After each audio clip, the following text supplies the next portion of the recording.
Welcome everyone from all around the world. Thank you so much for taking your time to join us for Enterprise Agility Champs September meetup.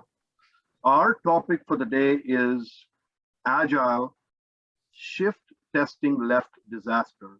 And this will be presented by Brialn Will. And the context and the genesis of today's presentation is that many or most organizations who are trying to shift their testing to the left don't often succeed in that because of various reasons. Our speaker today, who is an expert in Agile software development and in digital transformation, is going to share his expertise, his research on what it takes to successfully shift testing left and help your organization gain higher quality, quicker time to market, and all those good buzzwords that you've been hearing. So without further ado, please help me in welcoming our speaker for the day, Brialn Will. Hello, everybody. Brief introduction about myself. So for the last 10, 11 years, I've spent my career as an independent consultant doing digital and agile transformations. Prior to that, I was basically working my way up and sideways and, diagonal and all kinds of directions in the software development industry. I started in 1986. As a programmer, basically worked my way up, senior engineer, team lead, development manager, VP of consulting services, focused the first 15 years of my career mostly on commercial off-the-shelf software, shrink wrap software that you could either buy, in the good old days in software markets or, later on enterprise sales. Pretty much because I had a commercial orientation, I spent time developing operating systems. I was part of the early AIX development team, basically porting AIX Unix architectures to IBM hardware. Worked in, compiler development in 3 well-known, Smalltalk compilers and IDEs. So that's my background. Because I worked on Smalltalk, I had very early exposure to, agile software development, the idea of basically shifting left. When I started consulting, I assumed that everybody was able to do this and discovered pretty quickly that many organizations are struggling with it. So without further ado, let me share my screen and we're going to go through some slides. Don't be scared. It's almost 50 slides, 49 slides, but you'll see it's going to be on a pretty fast clip rate. So that, I'm going to walk you guys through it, and we'll have plenty of time at the end to basically, do questions and answers and just have a conversation. So before I get started, let me ask real quick, can you guys see the presentation screen? Yep. Okay, perfect. So, let's get started. So basically, the challenge with shifting to the left, this is the problem. So for the last 60 years, everybody in the software industry has basically talked about shifting to the left because of cost concerns. If you look at the developer workflow, which is traditional workflow, the fact is that when you find a problem or a defect very late in the cycle, and God forbid in production, it is exorbitantly expensive. There's also the issue that I'm going to address a little bit about programming versus software engineering and what software engineering over time actually means and the risks and the issues that you're going to be faced with.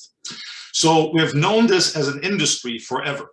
Shifting to the left, actually, even before Agile became popular, people talked about getting QA involved early in the life cycle in order to basically minimize the cost. So it was really a cost concern because anybody who ever ran a large production system understood that basically cost is exorbitantly high when you discover things late in the cycle. Software engineering at scale has some unique characteristics to it. So anybody can basically code something up for personal use or just for use even in a company for 2-3 weeks because it's basically temporary and nobody cares about it in the long run. However, once you start basically developing at scale, and I'm talking about terabytes, gigabytes, terabytes of source code, it becomes a very, very big challenge because you really have this timing aspect that flows into the software development side. And from a scaling perspective, you're basically faced with scale and efficiency, trade-offs and costs that you have to make constantly. And basically the abilities, maintainability, extensibility, all those, things that we usually consider good software engineering practice. There's also something called Hiram's Law that we're going to talk about in a little bit. But really, simply put, something that works for you as an individual coding up 200 lines of code will not work if you have hundreds of teams and terabytes of code. I wrote a couple of books. I always compare it to writing a book. Even as a single author, you become inconsistent. The bigger the book gets, in chapter 1, you might have used certain acronyms that in chapter 50 you don't use any longer. If you have co-authors, same thing. So keeping things consistent, keeping them in the same voice and the same tone and the same cadence becomes very difficult. And from a coding perspective, that is even worse. We're going to go into that in a little bit as well. So one of my favorite lines, and this came actually out of a book that was published by Google, which is every line of code added today becomes a maintenance task sometime in the future. And this chart that I'm showing you right now, it basically shows you the value creation versus the value availability. And in traditional software development environments and waterfall environments, there is usually a big gap in between, because by the time somebody coded something, say in March, becomes available maybe in September, there is this big lag in between. And that lead time or that wait time before something is available causes all kinds of challenges, not just from a cost perspective, but more importantly, from a context perspective for the programmer, for the software engineer. And it's not unusual for many organizations that basically use contractors, consultants, outsourcing arrangements to have things actually coded by one programmer, one software engineer in March, and that person leaves the organization in September when the defect is found. There's this entire effort that people have to go through to familiarize themselves. And again, the larger the code base, the bigger the challenge. So keep that in mind, because it is really at the core of the problem that we're trying to solve, but also at the core of the best practices that we have to follow. So why is shifting so hard?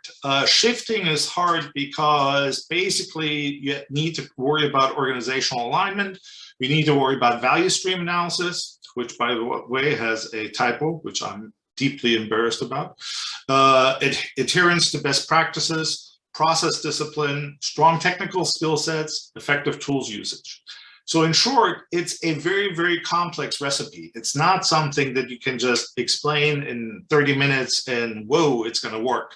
And also from my personal experience, I can say that I've seen many organizations basically go through cycles, meaning they're doing well for a while, but then they might either shift or lose a couple of key resources. And what happens is suddenly things stop working. So the whole shift left worked for a while, but then they're shifting back right. So it's a challenge that most large-scale IT organizations struggle with, and really very few of them, basically accomplish. So let's go into some of the challenges. So organizational alignment. Anybody who has worked in a large organization has seen basically the typical silos, stovepipes, functional fiefdoms. Really what that just represents, each time you see an organizational setup like this, it just provides a lot of opportunity to lose time in handoffs.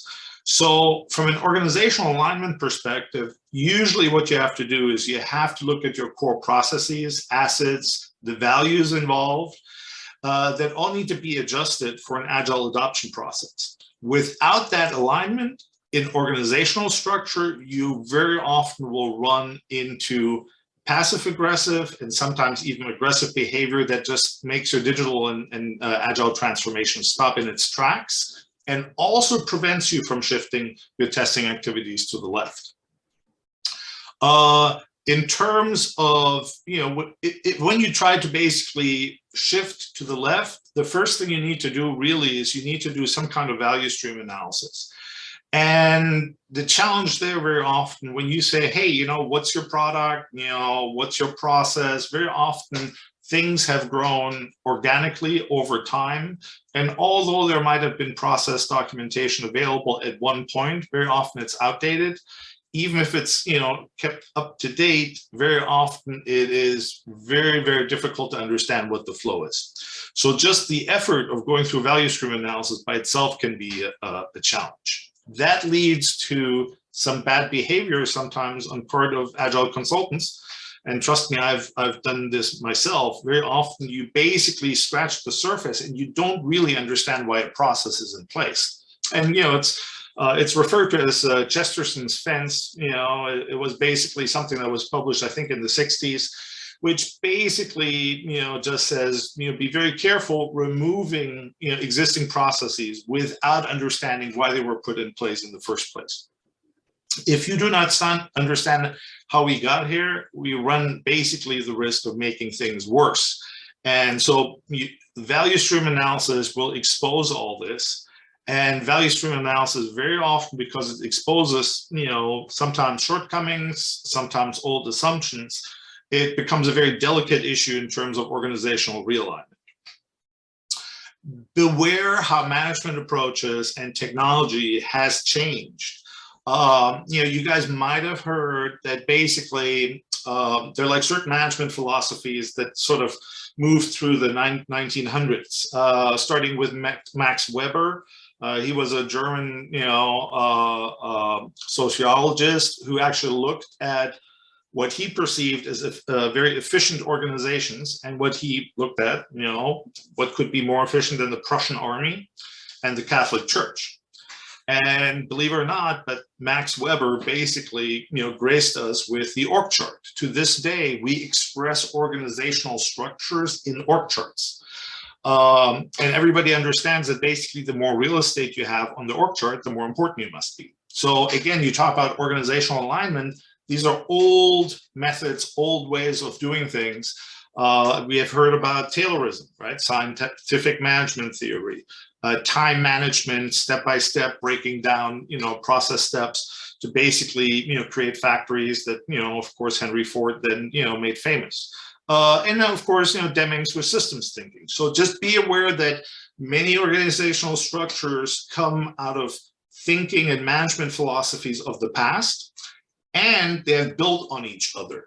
So we deal with them to this day. So even new companies, very often, when they look on how to organize, they look at these old structures that have been in place. But look at how many things have changed over the last 40 years. Technical capabilities of the past have enshrined processes that carry out basically through to today. And limited compute resources of the past dictated a lot of what we basically would call waterfall processes. Basically paper-based artifacts, because you wanted to go through extensive planning processes before you ever got to the point where you could use punch cards to run on a system, because compute cycles were very, very expensive. Monthly builds, yearly releases, these are all artifacts of the past when we were basically resource limited. Extended manual test cycles really come from the good old days when it was still possible to test systems manually, and you basically did a pretty good job, you know, covering it.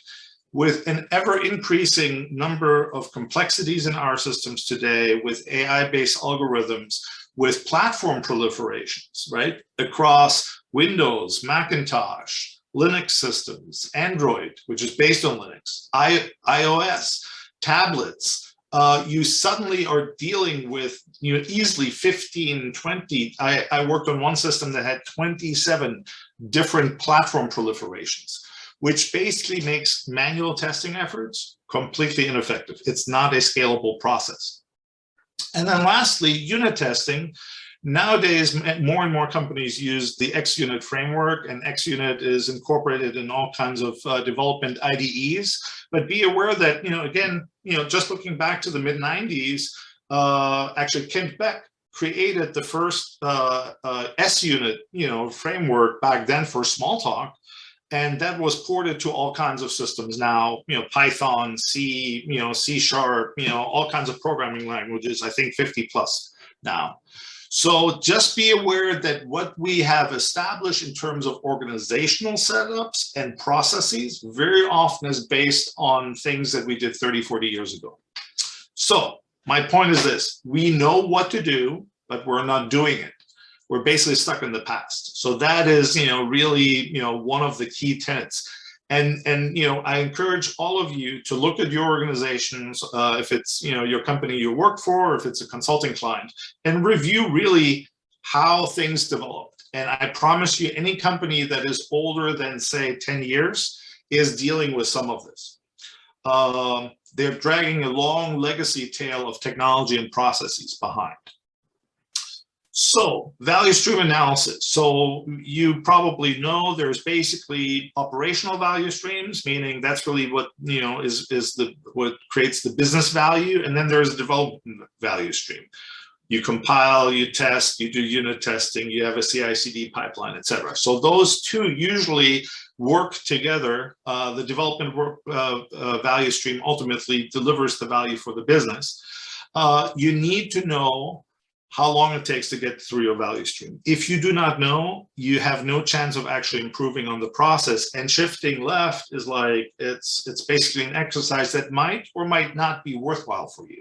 So you have to basically look at your value streams, both on the development side and on the operational side. And you have to understand basically what your lead times are.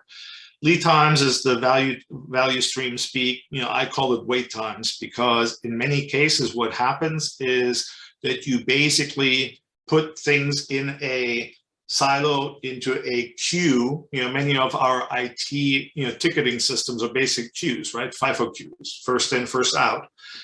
You wait for approvals, and that basically results very often in an insane amount of non-value added time.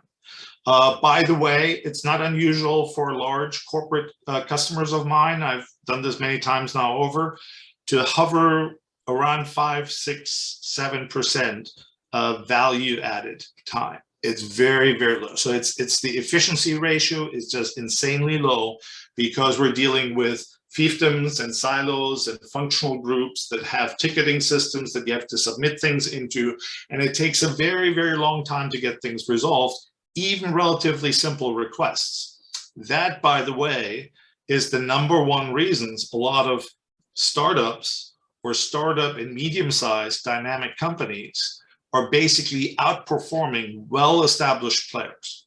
So, just be aware that unless you do value stream analysis, it's very difficult to really understand what's going on. So here's the magic value stream question that I always ask, which is, if you had to fix one highly visible, embarrassing typo in your application, how long would it take to fix it? And my point is this: if it takes more than a day, most likely you're dealing with the silos, with the ticketing systems, with the approval, with the wait times. However, just be honest when you do this, because if you had an emergency and your CEO called people at 2 in the morning, which by the way happened to me several times in my career, that's really doesn't prove that your value stream is efficient. That just proves that you're on a death march and your CEO took the initiative to basically call people personally to light fires. So you have to look at the normal process, but that is basically the challenge. So in order to shorten the value stream delivery and basically shift things to the left, you have to look at common software development engineering best practices. Now, there are many best practices depending on the tool stack, the technology stack you use, depending on the programming language. There's an endless supply of tools, both commercial as well as open source. And however, many of these best practices are common across all organizations that actually have shifted to the left. And I will basically narrow this down, for timing purposes, to these 9 that I'll go through and basically show you how to do this, but also highlight some of the problems and anti-patterns that you might see. So Hiram's law. Hiram is, I forgot the gentleman's name. I think it's Wright. Hiram Wright. He's a Google engineer, and basically he said a sufficient number of users of an API, it does not matter what you promise in the contract, all observable behavior of your system will be depended on by someone.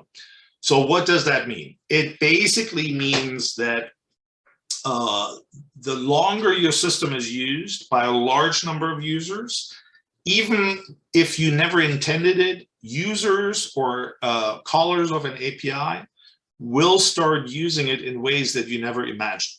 And actually, each of us, assuming you pay taxes, probably once a year goes through filing their taxes. In the US, that's a very complicated process. I know in other countries it's probably much simplified, but in the US it's a complex process, and people basically test the system. They take deductions that maybe they shouldn't be taken, but if nobody complains, why not? It lowers your taxes.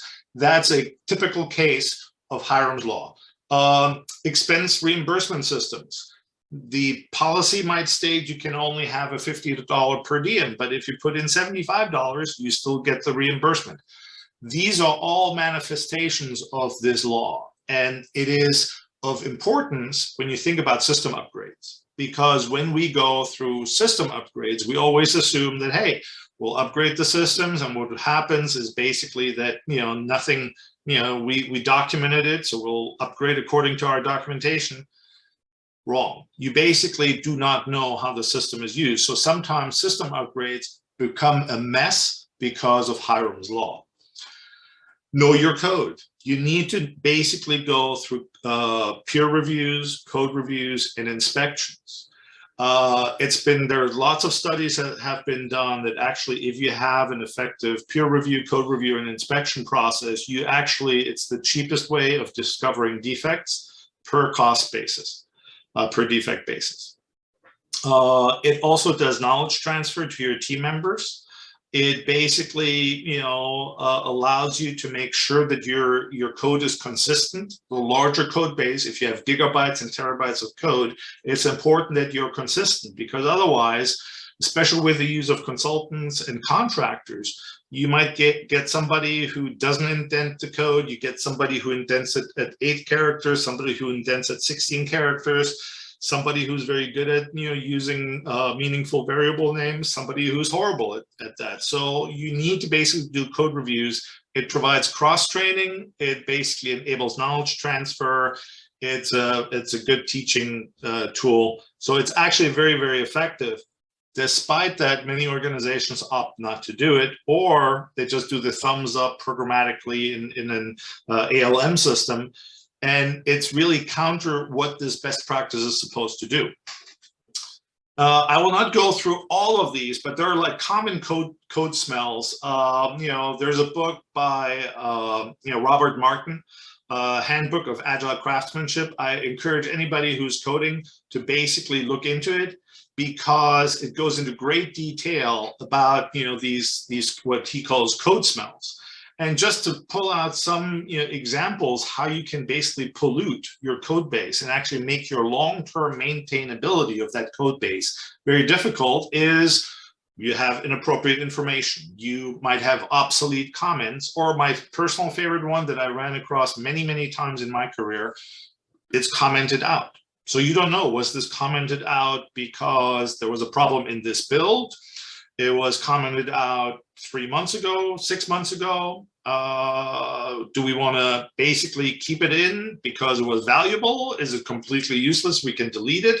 So commented out code without any comments explaining why it's commented out, it basically lets you sort of flapping in the wind. So I literally have come across code bases where you had pages and pages commented out, nobody knew why. We at one point in time encoded, the types of variables. If it was a character, or if it was a integer, or if it was, a class, it was called Hungarian notation. Nobody does that any longer. Most IDEs do that now, by default. They highlight things with context-sensitive help. So again, don't do those things. You might have dead code, meaning code that's never reached logically. You might actually, surprise, surprise, there are many programmers, many software engineers that struggle in certain domains. And what do? They go in Stack Overflow, they read up, they copy code, they slam some algorithm into the system, and it sort of works, but nobody really knows why. And the software engineer didn't really understand the algorithm to start with. So all these are basically, code smells that you want to avoid. You want to make sure that your code is readable. And when you're dealing with, gigabytes and terabytes of source code, that's actually not a trivial process. So you need to put a process in place that allows people to crank out code, but also put them through a review process that makes sure it's consistent. And you have to ensure unit tests, etc. So these are all code smells that are mentioned here. Another best practice is test-driven development. Test-driven development is really just a software design technique that allows you to go through a very simple mini development cycle to create the test first, write the code, the functional code that needs to pass second. Then basically you have a unit test, based on writing the test first, that you can run against your code to validate that it works. The advantage, if you do this, is simply that as you go through this process, write a new test, the test fails initially because you don't have functional code, you write the code, then the test passes, then you can refactor it. This process basically allows you to create a large set of unit tests, which will guarantee that as you refactor code, as you change code, things still work. This actually leads us directly to what we call basically the test pyramid. Test-driven development results in the test pyramid because it generates lots and lots and lots of unit tests. That test pyramid basically allows you to run in real time, and I'm talking within the IDE that you're using as a software engineer, in real time to basically validate that the things you're coding work. From a process perspective, then, when you get into a continuous integration and continuous deployment pipeline, you can have check gates that are automated that basically guarantee that without running those unit tests, you cannot commit code back into the repository, which keeps your code very clean. So again, this test pyramid assumes that you have a large, like a 2/3 to 75% base of your tests are unit tests. I've seen some organizations, it depends on a little bit on the problem domain. I've seen some organizations actually drive their entire test effort through a very, very disciplined unit test effort using TDD. So again, it's been pretty much a knowledge across the industry now that TDD and this test pyramid is the way to go, because UI tests, basically are very brittle.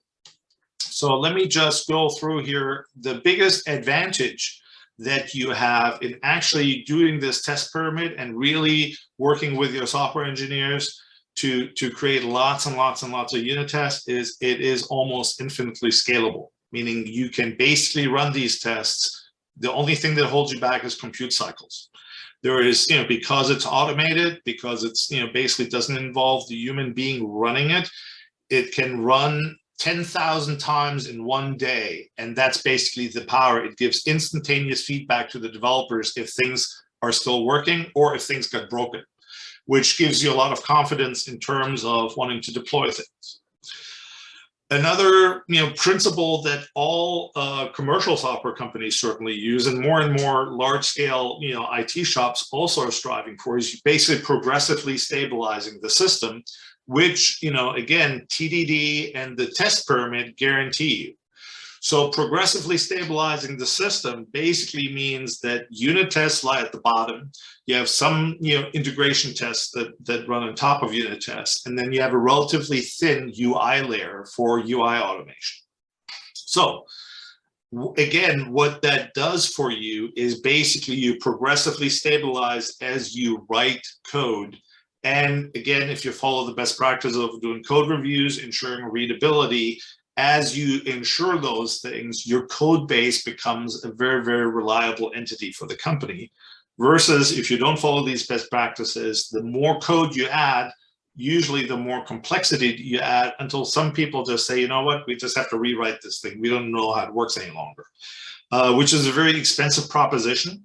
The other thing, I mentioned refactoring. I just want to highlight that one more time. The reason these unit tests are so important when you do test-driven development is that you can refactor your code. You can keep changing your code, you rerun the tests, and the tests will tell you if the rewrite was successful or not. Having said that, there are some anti-patterns that you should be aware of. So there is the test ice cream code. So the test ice cream code basically, assumes very few unit tests because, a lot of organizations don't do test-driven development, some integration tests, but then they rely on basically test automation, at the UI level, at the browser level, or at the fat client level, and running through structured test plans manually. The problem with this, there are lots of problems, but the biggest one is it is not scalable. The more you test, the slower you get. If you have quality problems and you basically want to, get through, pretty heavy duty test cycles, the more you test, you can basically delay your release. That is the challenge. The test pyramid basically allows you to run infinitely because it's all automated. The ice cream code, which is very, very common, in many organizations, basically cause you to rely heavily on manual test cycles. You have usually a testing staff that is constantly overwhelmed and stressed out. It's slow to execute. It doesn't scale. It's unreliable, right? Many of us have heard this discussion. It worked on my system. I don't know what you're running. Why is that? Defects are hard to debug. Fragile tests basically outnumber stable tests. Unit tests, by their nature of having been written by the developer who actually implemented the functionality, are usually very stable. So again, that's just one anti-pattern to keep in mind. If you basically have come across this in your organization, again, you have to go back to value stream analysis, understand what your value stream is, understand who does what, and address those things. There's another anti-pattern here, which is basically called the Test Hourglass. Really, this is what I like to call basically a tale of two teams. You have a strong development team creating lots of unit tests. You have a strong UI test automation team creating lots of UI tests that that are automated, but you have very little integration in between. What happens is, one, it's not scalable. The more you test, the slower it gets. Very often, what happens, because you have weak integration tests, what happens is your UI tests are not very reliable. Once your automated UI tests aren't reliable, there's a whole issue with development teams not trusting the test results any longer. So again, you have to address these things from a value stream perspective and make sure you progressively stabilize. Otherwise, it's not going to serve the purpose. It's better than the ice cream cone, but it's worse than a pyramid. So processes that are not scalable cause heroics. What happens is that basically you end up with extended test cycles, nightly deployments, weekend deployments, lots of finger pointing, general team burnout. The disadvantages of not having a scalable process are well understood, but we still do it. And many organizations, basically, that's the way they live. They do nightly deployments, so they do weekend deployments. They have folks show up at like Friday night at 10 to deploy something until Saturday morning at 6. Then there is a problem. They can't roll back. Everybody who's been around IT software deployments has seen this. And that is a direct result of not shifting left, a direct result of basically not understanding your value stream. Continuous integration basically ties things together. Continuous integration basically is just a practice that requires the developers to integrate code into a shared repository several times a day. We'll talk a little bit also about, this can be used when you do a lot of outsourcing, where you have like 20% staff and 80% is outsourced worldwide. Having continuous integration dashboards allows you to actually understand who's committing code where, which is very useful. So if you pay for 10 developers somewhere, you see that 8 out of 10 developers never commit code, then that's a problem. And you need to address it. Again, it speaks directly to the value stream. Ultimately, some development teams feel uncomfortable having that sort of oversight, but ultimately it's from a dashboard perspective, gives you sort of very, very high level view of where things are happening and where things aren't happening, which is very useful. Behavior-driven development is another best practice that is now used. Some of you guys might have seen actually Gherkin syntax, given, when, then. It's now used to basically express, test conditions, to make sure user stories are well written. BDD, basically the power of BDD, and I'll show a real example in a two-week sprint cycle in a couple of slides, allows you to use a natural language construct, which is 𝐒𝐿𝐴, which is expressed in a natural language like English or German, or I think some 30+ languages that was translated to. You take that natural language construct, you feed it into a tool like Cucumber or SpecFlow or Behave, which then generates basically step definitions and stubs that a test engineer can use to basically create automation. So it ties basically the natural language description of what should happen to the programmatic description of how to automate it, which is very powerful, you know, if you use it correctly. And in conjunction with TDD, with unit tests, provides an additional layer of automation in sprint. And that's basically what allows you to shift left.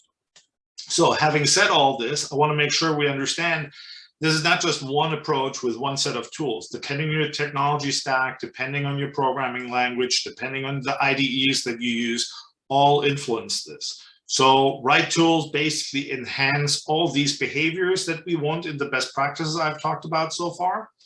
And this is just one snapshot, one example. Some people use Jira for their backlog management. Some people use DevOps, Azure DevOps. You know, depending on the programming language, if you use Java, you will use JUnit. If you use you know, Python, you might use PyTest or the unit test built-in framework. If you want to do automation at the UI level, if you run on browsers, you're going to most likely use Selenium. Jenkins is a continuous integration tool. Having said that, there's a plethora of tools out there. I mean, dozens, hundreds. So it depends on your technology stack, on your implementation language. Having said that, they all go basically through 4 phases. You know, from a CI/CD perspective, you basically talk about source. You know, how do you make changes in source code? You know, how do you basically, you know, trigger, you know, new instances, you know, of the pipeline? You build it, you know, how does it get compiled? Do you run, you know, through your unit tests and the test stage, you know, and then how do you deliver and deploy it?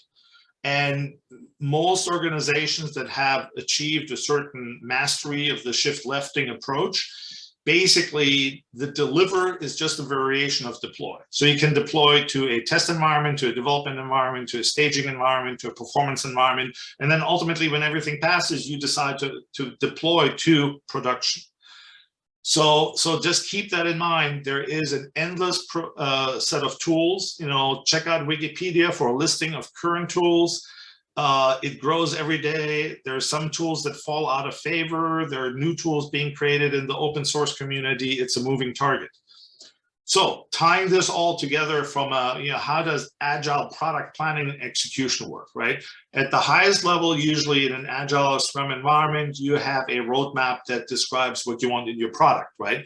That breaks down into, you know, ever increasing, you know, levels of granularity until you basically end up with a user story that a, you know, software engineer can work on. So at the bottom, basically you see that source code is, you know, modified in minutes through automated unit tests. It gets peer reviewed.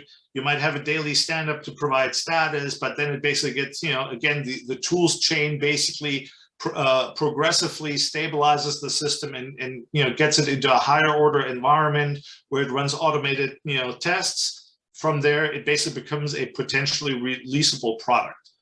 Could be a hotfix, could be a limited availability release, could be a general availability release. Now, if you layer some of the tools into this picture that I just talked about, as you see from the bottom up again, you know, at the bottom, you basically have test-driven development with 𝐋Unit, JUnit, C, you know, PyTest, whatever language you use. Then Jenkins basically, you know, works on, you know, continuous integration tasks to basically, you know, get things into higher order environments. If you use BDD, you use Cucumber or SpecFlow or Behave, you basically, you know, run those tests.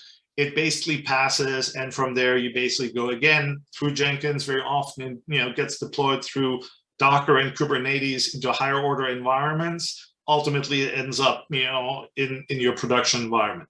This example is based on AWS Cloud. You could do the same thing on Azure. You can do the same thing in your data center, which, by the way, many of the tools I'm talking about here have both data center versions, meaning you can use them in your own environments, desktop versions. I can run Jenkins, I can run Docker on my Mac, or basically run it on Azure, run it on AWS, run it on whatever cloud instances. So again, these are just variations of the same approach. All this though, and this I want to spend a little bit, maybe 5 minutes talking about where are we from, how does this work? Because the one thing that I've seen lots of organizations struggle with is they basically try to use all the tools I mentioned, they try to go through the process, but somehow they're not shifting to the left. And why is that? It's because, I'll tell you up front, it's because they don't use trunk-based development. Basically, trunk-based development, simply put, just tries to solve the problem of minimizing merge conflicts. Now, when I started in the mid-'80s, we would take a snapshot of the release branch and we would work on it for 6-9 months, 20, 30, 40 people. So for 9 months, we had 30, 40 people making changes. Then we took all those changes, tried to merge it back. And usually we ended up what we called integration hell. Things wouldn't work. We would find a boatload of defects. The merging was a nightmare. Developers would work long hours to basically resolve merge conflicts. It was basically a mess. So the idea that crystallized in the industry over several decades was that, hey, small changes are actually good. Make a small change, check it back in, resolve a small conflict that you might have, but it's going to take you 5 minutes or 10 minutes. It's not going to take you months and months and months. So basically, only changes that get validated with test-driven development, unit testing, code reviews, and some continuous integration style build get basically committed back into the trunk. That is basically the approach that many commercial software companies now take. But it all is predicated basically on you doing trunk-based development. If you create big release branches that you try to basically then merge changes back in, you will fail. And let me just go through a couple of sort of higher order issues. If we all basically, when we work in an agile environment, you basically have a product backlog. You have, if you use SAFe, you talk about a program increment backlog, but you might have, some companies call it a release backlog, right? So that's the big picture. You break it out, according to your roadmap. The program increment, backlogs basically then ultimately break down into sprint backlogs, right? And sprint backlogs basically consist mostly of user stories. So there's a hierarchy there. It's a hierarchy of backlogs you extract information from based on what you want to deliver. But there's also within your ALM tool, if that's Jira, if that's DevOps Azure, if that's version 1, basically has a hierarchy. And one of the most common hierarchies is basically at the highest level, at the roadmap level, at the program level, you basically have an epic, which breaks down into multiple features you want to develop. And then the features are broken down into multiple user stories that make up that feature. And then sometimes, depending on the system you use, you might have other, tasks, subtasks, defects, all kinds of issue types. What's important here to understand is that it's a logical decomposition of higher order work items. So the epic is usually at the program scope, could be multiple program increments, multiple software releases you want to do, multiple years. So an epic actually can live for a long time. Features, on the other hand, usually break down into some time box. So if you work in a SAFe model, you might use a program increment and you say, it's 12 weeks, it's 6 sprints. That's basically what we define as a time box when a feature should be done. Does it happen that sometimes features spill over into the next time box? Yes. At the lowest level, features then break down into user stories. And user stories always have to be done in a sprint. That's pretty much acknowledged across all kinds of scaling networks, unless you use Kanban and you don't like time boxes. But here's why this matters. Basically, in trunk-based development, a couple of things happen. The entire development team develops in a single shared branch, and it's traditionally called the master of the trunk. Basically, trunk-based development is best done in short-lived feature branches, small software changes, maximum of 2 days. Better, smaller is better.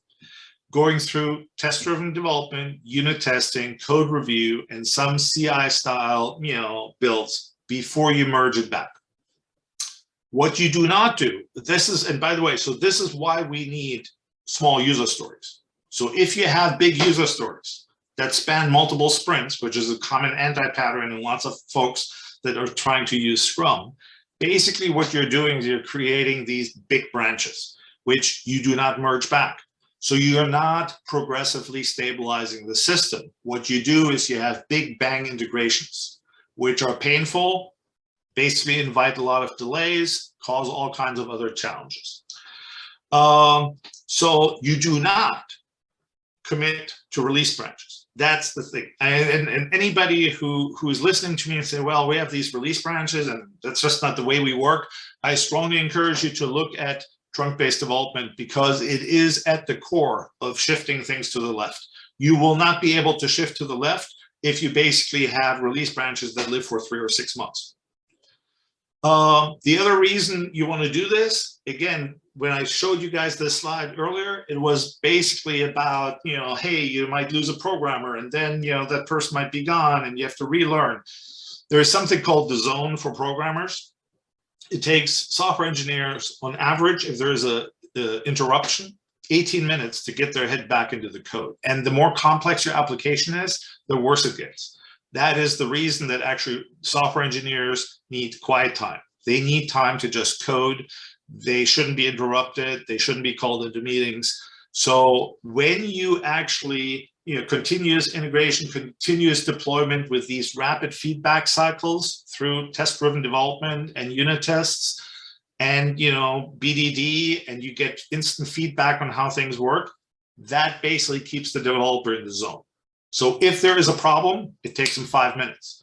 I can tell you from my own personal experience, sometimes people would show up at my desk with a defect report and say, hey, this doesn't work. And I don't even know where that code is. It's 6 months ago.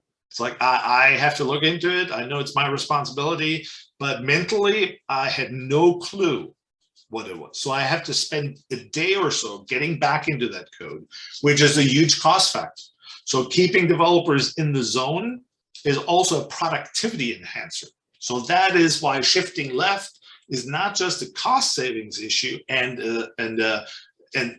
basically enables you to deliver faster, but it basically enables software developers to produce better code. So how do we do all this in Sprint? So this is literally from one of my clients. I wrote this up, several years ago on how to do this. And the first time I did this with a Scrum team, people are like, you're insane. This will never work. But it actually works.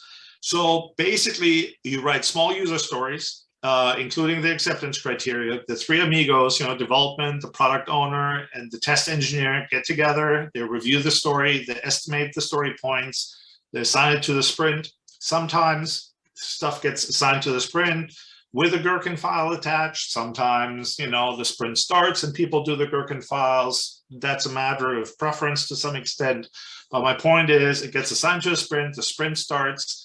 Usually, the Gherkin script with the given when then syntax, the natural language description of how this should work, basically is agreed upon between the product owner, the developer, and the test engineer.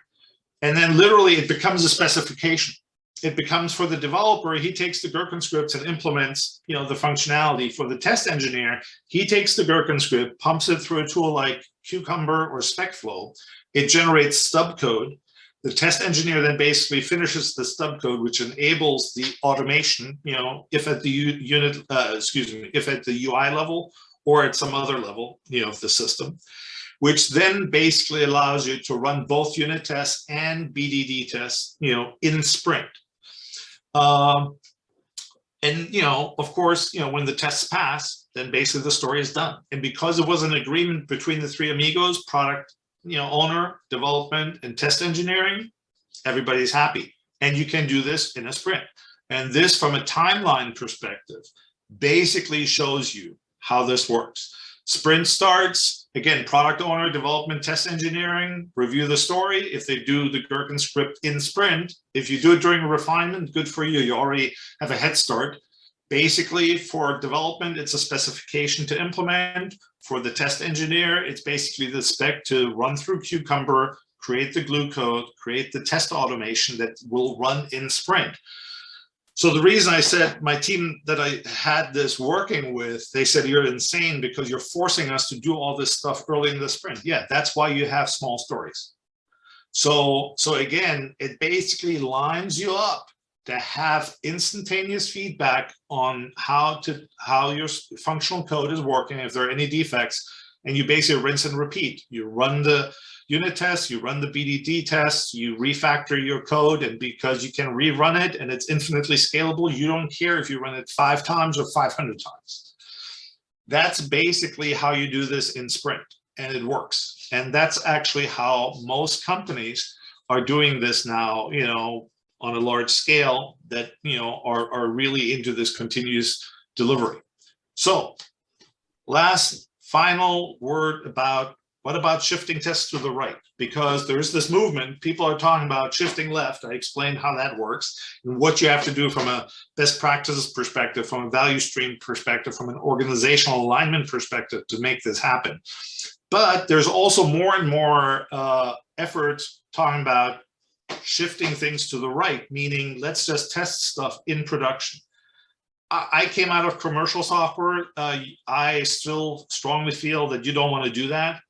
I do know that in some big data environments, their biggest challenge from a testing perspective is that they cannot recreate the test environments with terabytes and petabytes of data. So there are more and more companies that do at least part of their testing on real live production systems to validate that stuff is going to work. However, in every instance that I know, companies that have at least some testing happening in production also have a very disciplined, you know, shift left approach. So only thing I can recommend to you is don't just say, oh, forget the shift, you know, lefting thing. We're going to test everything in production, how it goes. You run the risk of basically destabilizing things. Having said that, even I know several financial companies, financial software companies that run actually synthetic transactions in production to make sure that the software actually works in a real production environment. So having said that, 7:59, I'm right on time. You know, I'm ready for a Q&A. I hope this was helpful. I hope this gave you guys insight how to do things. Again, it's not a simple process. It is not something that just happens by edict. There are lots of small pieces that you need to put together in order for this to work. Ultimately, it's also a question how big your code base is. So if you're dealing with terabytes of code that you own as a company, that's basically your intellectual property that keeps, you know, money coming in, it's critical that you look at these things and really implement them. Otherwise, you run the risk of blowing up sooner or later. So having said that, I'll turn it back over to Toby for question and answers. Thank you so much. Wow, you really did have 50 slides in 15 minutes. That was I told it was you. amazing. All right, great. Well, I would now like to invite 𝐀𝐠𝐢 to help with the Q&A and also for closing today's event. Thank you so much, Brian. It was excellent. You're welcome. Yes. So Nash has a question. He wants to know what could be the reasons for having time-boxed features. So again, I have lots of agile coaches as friends, and I always joke, like you ask 10 agile coaches about a problem, you get 20 answers. Ultimately, my professional background is mostly commercial software. So I pretty much the first 25 years of my life, I lived software releases with target dates. We have to release Q3 because we need to make money for Christmas. You know, I worked in some environments that were completely fixed. For a while, I worked in a tax software company, and tax software is completely, you need to get stuff out early January or you don't make money. You die as a company, literally. So my focus was always developing software in some kind of iterative and incremental fashion that had time boxes so we could prove that we're actually making progress towards the end goal of a software release.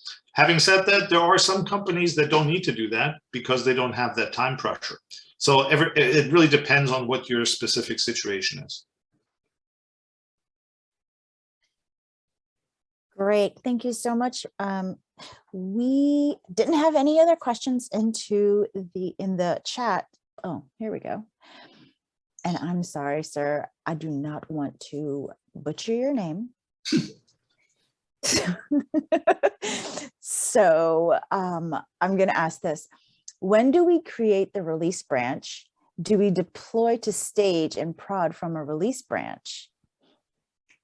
All right. No, you basically work off the trunk. So the trunk, by definition, always has the current version. There are different techniques you can use. For example, you can have feature flags that basically allow you to deploy to production, but because the feature flag is turned on or off, it exposes a certain feature or certain functionality or does not. So the idea of trunk-based development, and by the way, I just scratched the surface at a high level. If you guys do release branches and you struggle with that, with basically integrating into release branches, and it takes a long time to integrate, read up on this. There's lots of information out on the internet. Google, Facebook, all the big players pretty much use this approach now. It's basically you work off the trunk. So literally, when you come to the end of your backlog and you basically are done with all the stories and features that you wanted to develop, you should be able to literally take the snapshot of your trunk on that day and deploy it to production. And because you build up all those tests on the unit testing side, on the behavior-driven development side, UI automation, and it validated each fix, you progressively stabilize the system. So you should be able to deploy. Having said that, look, in terms of organizational alignment, I said you need to worry about how you get rid of the silos. And sometimes folks tell me that, oh, you just said you want to get rid of all QA organizations. By the way, there's like two important functions that QA organizations that are centralized fill. One is security testing. The other one is sometimes load, stress, performance at scale. That's usually something that's beyond the individual team's capability. So you basically have to figure out how this works. But my point is, it gets deployed from the trunk, and where you deploy it to is just a matter of environment. But if you deploy to test, development, staging, or the load and stress test environment, doesn't matter. It's the same code that ultimately then gets deployed to production. Okay, we haven't. Well, this is kind of continue. He wrote a bunch of questions in one thing. If the issue is found in stage, where do you fix it? Well, if an issue is found in stage, you have to fix it in the trunk, right? I mean, you basically, you committed things back into the trunk. So, if that then ultimately gets deployed to stage and you test something in stage, you have to basically, fix it in the trunk. So just be sure. What you don't want to do is you don't want to basically, the idea of trunk-based development is that you have one source of truth. You don't want to have multiple trunks. That's, having said that, this is a complex, software engineering challenge. So I don't want to, say things that are absolute, because every time I do that, somebody comes up with an exception, says, oh, what about this? So, but it's worthwhile exploring. It's a different way of working. By the way, a lot of commercial software companies have done this for a long time. I worked on a compiler product in the mid-90s. And basically what we did is everybody would check out source in the morning to their local desktop, work on it. In the evening, after all the tests passed, they would check it back in. It was basically trunk-based development without us using the term trunk-based development. We did it because it basically made sure that every developer was always working on the latest code. Otherwise, that's the other thing, you end up working on old copies, and then the merge conflicts are going to kill you. Yep, I know about that one. So thank you so much, Brian. Yep, that's about it. We've got all the questions. Does anyone else have anything they want to ask? Yeah, I have one more. Who in the waterfall organization do value stream analysis? So this is going to sound funny because I know you're saying executive question mark, a bunch of architects question mark. So this is, and I don't want to punt. So the correct answer is the most knowledgeable people should do the value stream analysis, regardless of title. So the people that really know the process. I worked for a couple of years. I worked as a consultant for Toyota. And Toyota has this role called the, I forgot exactly what the title is, chief automotive engineer or something like that. It's basically one engineer who owns a car. There's one engineer that owns the Camry line. And that person knows everything related to that product line. Doesn't mean he or she does all the work, but they're very knowledgeable about the entire process. You need somebody like that. VPs and executives usually are too high level. They very often do not know the process. So you need someone who really understands the process. From a software development value stream, it's usually somebody who is very senior from a development perspective. It doesn't necessarily have to be an architect. It has to be somebody who really understands how the entire value delivery on the software development side works. On the business, on an operational value stream, it's usually a business person. But again, it's usually not someone with a big title. It's someone who basically is very, what I would call, operationally focused. They just know the nuts and bolts of the business. They don't necessarily have a big title. Now, having said that, that by itself might cause a problem, right? Because sometimes people with big titles want to have big responsibilities and make decisions. So how you implement this in your organization can be a political challenge. But find the most knowledgeable person. Okay, thank you. All right, is that all the questions today? Great. I just wanted to thank Brialn Will for joining us today and giving us this amazing presentation and something to really think about and consider and actually just give a try. We also want to thank everyone who joined us today. We have our speakers coming in for next month will be 𝐾𝐻𝐬𝐿𝐼𝐴 and Michael